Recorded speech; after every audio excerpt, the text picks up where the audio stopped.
Let's talk about emergency funds. So today we're going to talk about how much you should have saved up in your emergency fund, whether you're in your 20s, 30s, or even older. There's a famous quote by Warren Buffett that goes something like this: "Only when the tide goes out do you discover who's been swimming naked." In the world of personal finance, what this can mean is that when times are good and things are in a surplus, a lot of us might not really think about saving up for emergencies. After all, things are good. What could go wrong? But what about when that tide goes out, say in a downturn or in the event of a recession? And that's just the nature of life. Sometimes things are up and sometimes things are down. If we take cautionary steps when our cash flow and our career are looking good during those spikes, then we can protect ourselves and position ourselves a little bit better when those dips do happen. First, I want to share with you an experience that I had that helped me appreciate just how important it is to have an emergency fund. Before I do that, how many of you have an emergency fund stashed away? Let me know in the comments. One situation that comes to mind is one of my own experiences.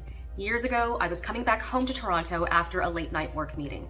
There weren't a lot of cars on the road because it was pretty late, so I thought I'd get home in no time. Now, a few minutes pass, and before you know it, I'm seeing sparks and also hearing metal scraping on concrete. Not great. Before you know it, I started seeing smoke build up in front of and around my car. So at that moment, I knew I had to pull over as safely as I could. And mind you, this was on a 100km/h road.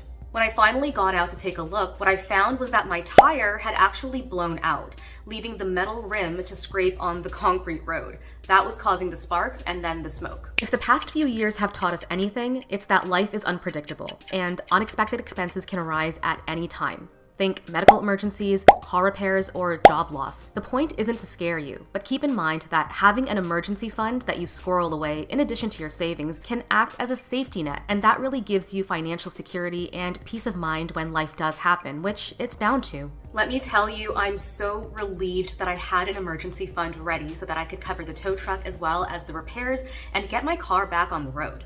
So now that we've talked about the benefits of having an emergency fund, let's talk about assessing our expenses. We're looking at about 8 monthly expense categories to consider when calculating how much to save in your emergency fund. And those are rent and mortgage, utilities, that includes electric and water, phone and internet, insurance, transportation, debt, that includes student loans and credit cards, as well as groceries and everything else which falls under other. Now let's set an emergency fund goal. A good rule of thumb is to have about 3 to 6 months worth of expenses saved up. Now, if you really want to play it safe, aim for 6 to 12 months. So let's say that you've done the math. You've added everything up and you've tallied up things like your rent, your insurance, your transportation, your groceries, and it comes up to about $1,500.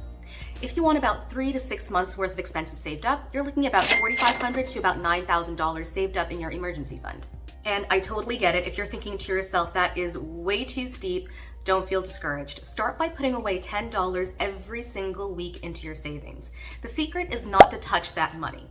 Assuming that no emergencies come up, after a year of saving, you'll have more than $500 saved up in your emergency fund. This is a great place to start, and you can always build it up from there. And by the way, for those of you who don't want to do these calculations manually, there are some really useful tools out there. For example, we've got NerdWallet as well as Get Smarter with Money, who have excellent emergency fund calculators. Tools like these are really cool because they make it a little bit easier to do the math by adding up all those monthly expenses for you and then spitting out an appropriate emergency fund target for you. Now that we know how much to save in our emergency funds, the next step is I want to give you a quick and easy tip to start building up that emergency fund. And this is a tip that personally made a big difference in my saving.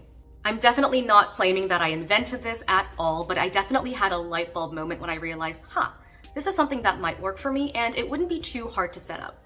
And that tip is to automate your savings.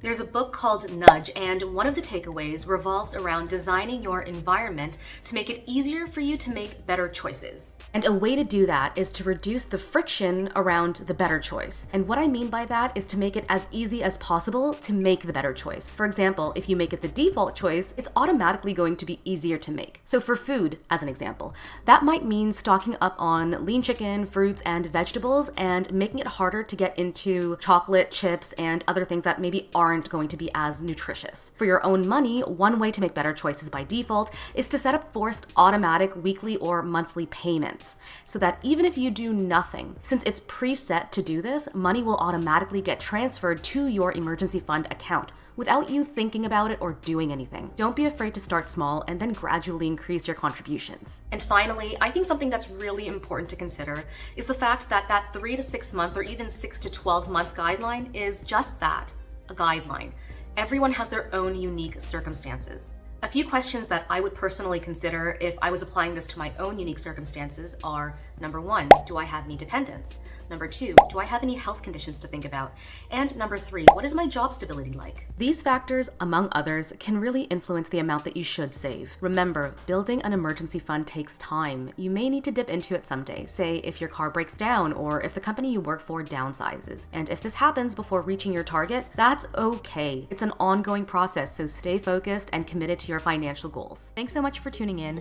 If you found this useful at all, please consider sharing, liking, or subscribing for more study, career, and wealth tips. Until next time, see you!